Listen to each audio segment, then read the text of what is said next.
Ito po, may huli na. Tingnan natin kung may mahuli yan. Ayun na, ayun na. Yung bangka, yung bangka, yung bangka. Ito po, kung tawagin po to dito sa Pampanga ay ulang. Isa siyang uri ng malaking hipon sa tubig tabang. Uy, ayan po ang bundok Arayat. At yun po yung mga nahuli na nila.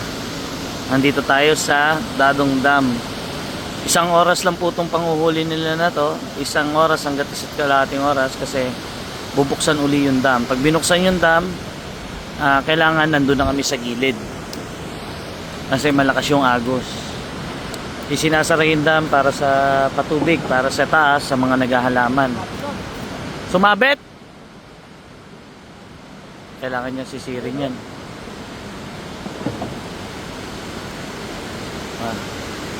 Ayun, daming huli oh. 4 to, mamaya makikita nyo kung gano'ng karami ang nahuli ng lahat ng mga nandala. Pero ito, isang hagis lang, dami na kagad. Sabi nyo iba oh. Tingin ko marami isda doon sa malapit sa agos. Sinisid nyo na.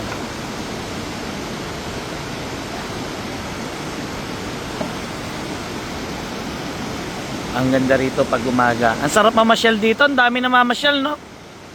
Naku, mukhang marami huli, ah. Naku po, napakarami nga. Hindi pala sabit. Sumabit talaga. Ang dami.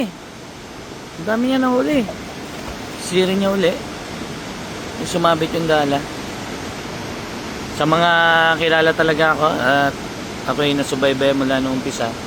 Kung naalala nyo, konti pa lang tayo nun. Ganito na yung ginagawa natin. Araw-araw ako sa ilog. Ako rin yung nag-ahagis din ako. Ngayon, binabalikan natin. Sinasariwa natin yung nakaraan. Masarap din naman kasi balikan ng nakaraan. Paminsan-minsan. Ayan na.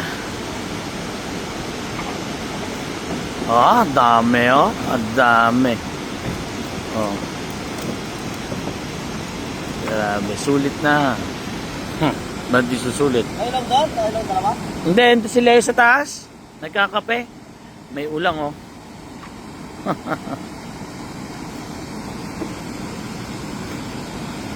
Grabe. Ngayon, dalawa idala niya. May tatanggal muna siya ng huli. Tapos mamaya maghahagis ulit. Mamaya ang abangan nyo po rito. Makikita nyo yung lahat ng bangka na yan na nandyan. Yan, mga yan. Saka ito.